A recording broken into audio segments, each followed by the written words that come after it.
Hey everyone, Internet PCS book reader here. Today I want to talk about Perfect Victims, The Politics of Appeal by Muhammad Kurd.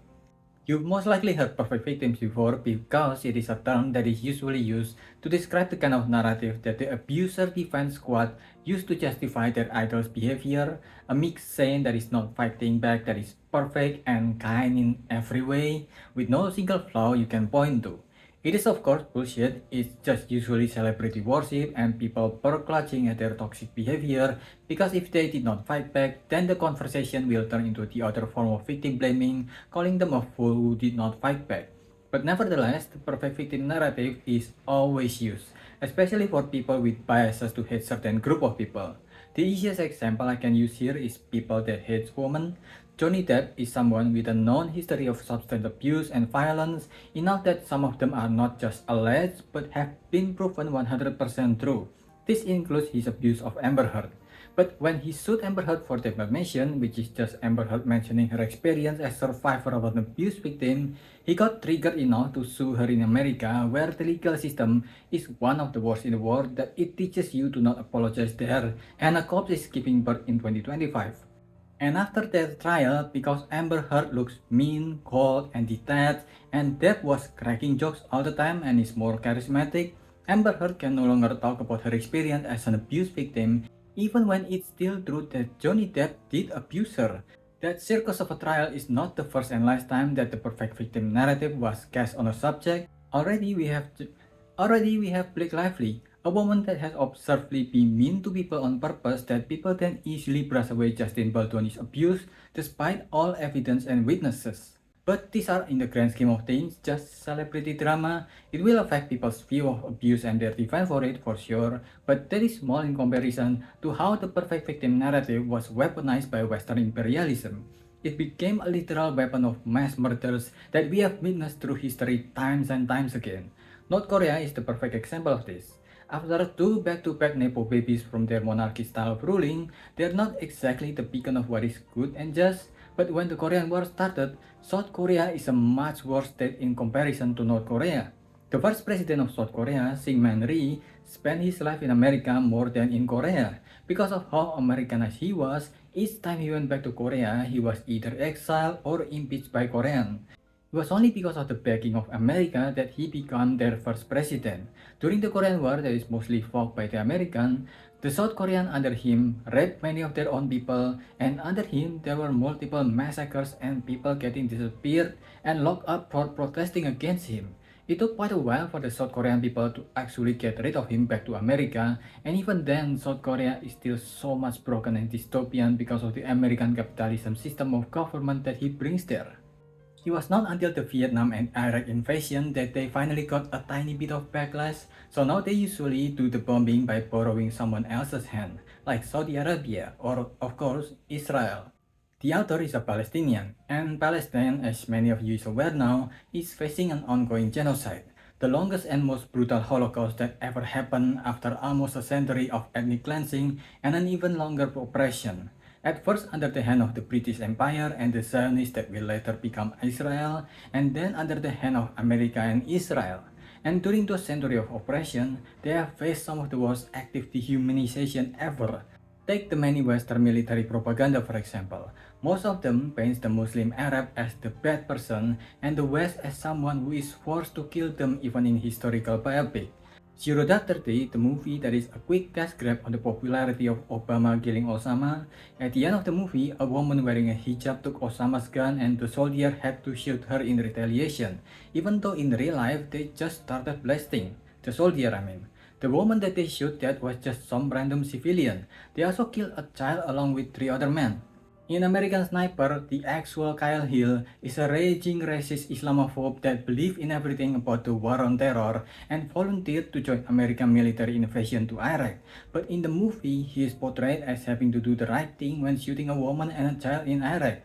Even though if those people were carrying bombs, they were doing so in desperation because they were being militarily invaded by the richest country on earth. And that's the women and children, the one who people had the habit to use to appeal to people's humanity. They did this to women and children, So if that's the level of dehumanization that even women and children face, the Palestinian men had it even worse since they are blatantly painted as this cartoon villain character. And that's how the like of Barry Weiss, a right-wing conspiracy theorist and founder of Free Press that is so free that it's just posting that never happened as news, killed Rafat Al-Harar. That is also why when American billionaire lobbyist group Super PAC tried to run smear campaigns against a brown Muslim man Zohran Mamdani, they blackened and lengthened his beard to look like the Arab man caricature.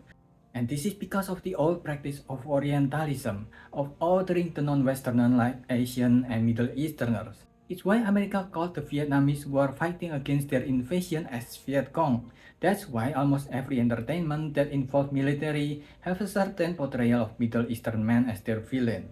So Palestinians have to change their approach on communicating what they are going through because a lot of Westerners, both in the liberal and conservative space, just don't see Palestinian men as human beings whose deaths are a tragedy anymore.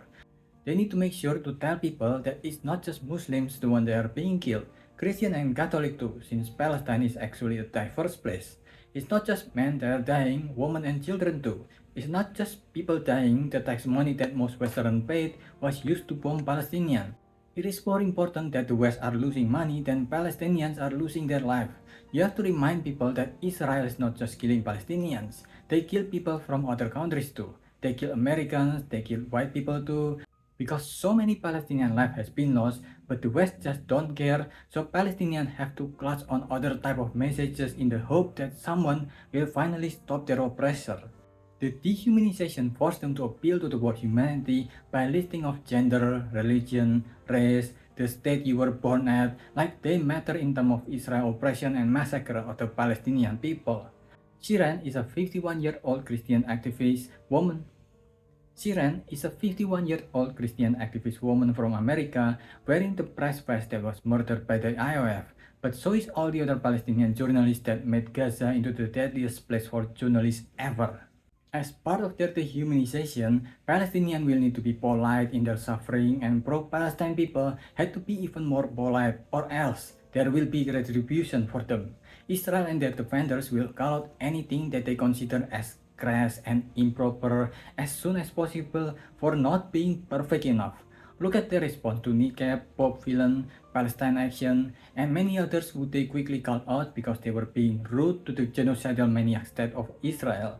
Anything to distract people from the fact that Israel is still actively murdering people from Palestine in some of the most disgusting way. The author and many other Palestinians have reached out to Western liberal media, you know, the so-called the good guys in America, but every story needs to be filtered and edited.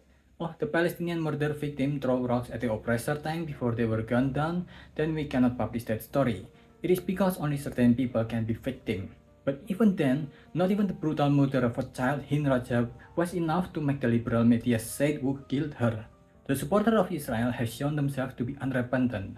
Israel attack and murder on Gaza Cafe in 2014 that hides the attacker, which is Israel, is done again just recently in 2025, but still they release articles that justify killing civilians again, men, women, children, because Israel has been lying over and over again, and they said that there was one Hamas operator in the cafe. Which Hamas operator?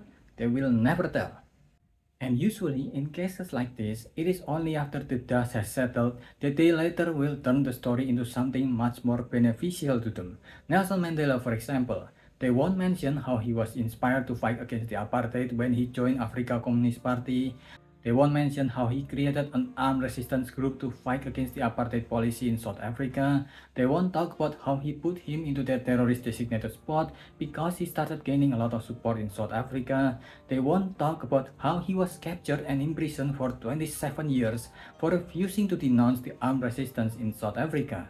They won't talk about how he is still officially designated as a terrorist until 2008.